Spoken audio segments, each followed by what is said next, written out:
Most people think insomnia just means tossing and turning for a night or two. But for Ricard Siagian, it turned into something far more terrifying, something no one around him could understand, and no doctor could fix. This wasn't just about bad sleep. This was about a man slowly losing his grip on life, one sleepless night at a time. Ricard was a tattoo artist in his 40s, originally from Indonesia but living and working in Philadelphia. He had a quiet, focused life, split between his job, his art, and a couple of YouTube channels where he'd post videos of himself tattooing or sharing bits of his life. He wasn't famous, just a hard-working guy who kept to himself. But in 2015, everything changed. It started with something completely routine, a urinary tract infection. It was painful, sure, but not life-threatening. The real problem was that Ricard didn't have health insurance. He couldn't afford to see a doctor, so he did what a lot of uninsured Americans do. He asked around. One of his bosses had been through a similar thing and still had some leftover antibiotics from their own treatment. Without much choice, Ricard took them. The next day, he felt a little better. The meds seemed to be working. Encouraged, he kept taking them, figuring he'd beat this thing on his own.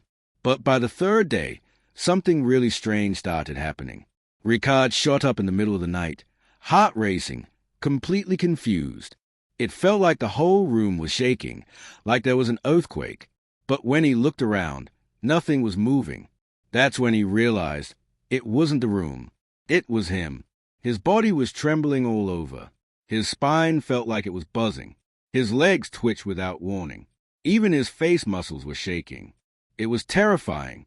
But instead of going to the hospital, he tried to push through it. The next morning, he dragged himself to work. Everything felt off. His head was heavy, like it was full of fog. He couldn't think straight. He was dizzy, disoriented. His joints ached with every step, and his lower back felt like it was burning from the inside. Deep down, he knew something was wrong. So he picked up the phone and called his sister, who worked as a nurse. He told her everything, the infection, the borrowed antibiotics, the shaking.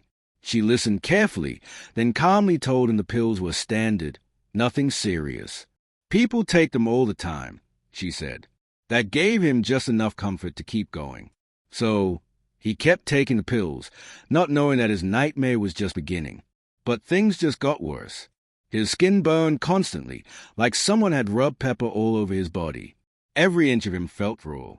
Then came the ringing in his ears, a high-pitched, endless noise that wouldn't go away, no matter how hard he tried to block it out.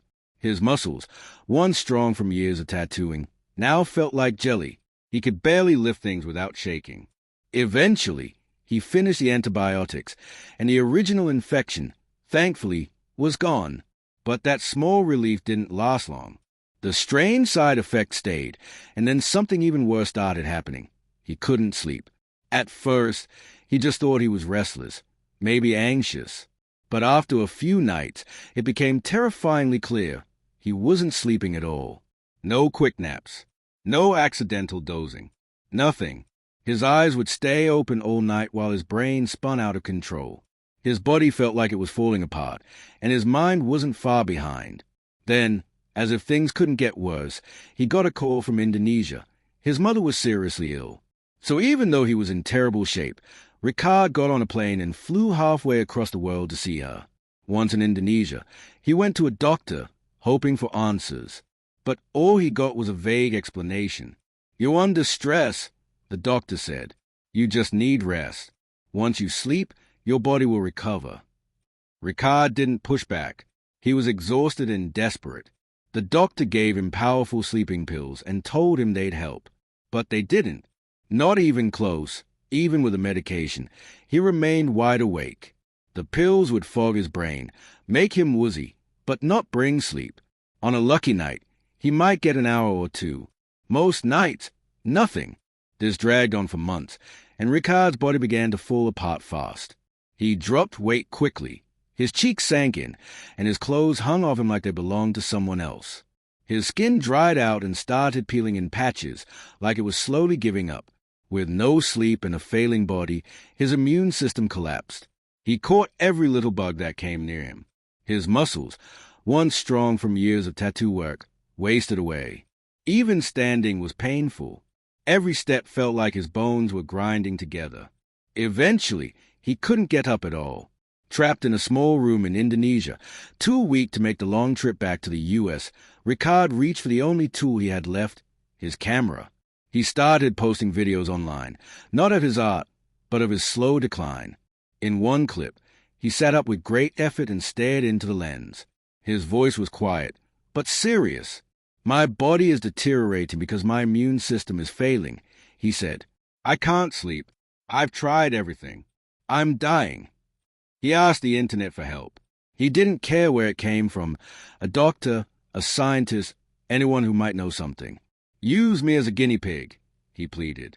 "Run any tests you want. Just help me figure out what's happening to me." Ricard recorded every painful moment. His limbs twitched uncontrollably, like they had a mind of their own. Open sores spread across his face, raw and painful. His voice, once steady, now wavered with confusion and fear. Sometimes, just when he seemed to drift toward sleep, a sudden muscle spasm would jerk him awake. Other times, tears would quietly fall as he whispered to the camera, saying he didn't know how much longer he could keep fighting. He wasn't exaggerating. His mind was slipping away. After more than a year without real sleep, reality and fantasy blurred into one. In later videos, he talked about secret governments and dark conspiracies. He even claimed to know the name of God. His words slowed down, jumbled, and his eyes looked empty, like a shell. By the end of 2016, Ricard had been awake, more or less, for over a year straight. In those final videos, he looked like a shadow of the man he used to be. His skin had turned pale and gray. His bones poked through loose, hanging clothes. He repeated the same thoughts over and over, lost in circles. Then one day, the videos just stopped. Ricard died in bed, alone, in late 2016.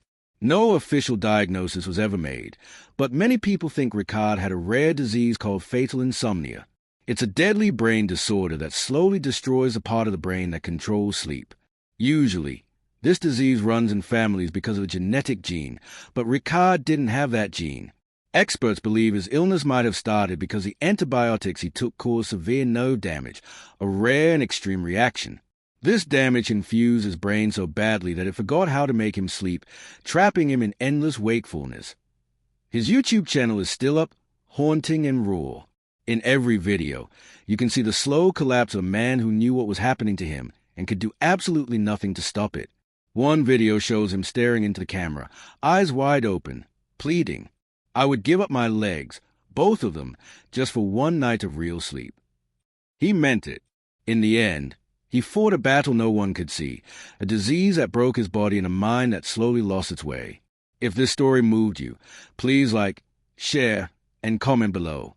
I'll see you in the next one.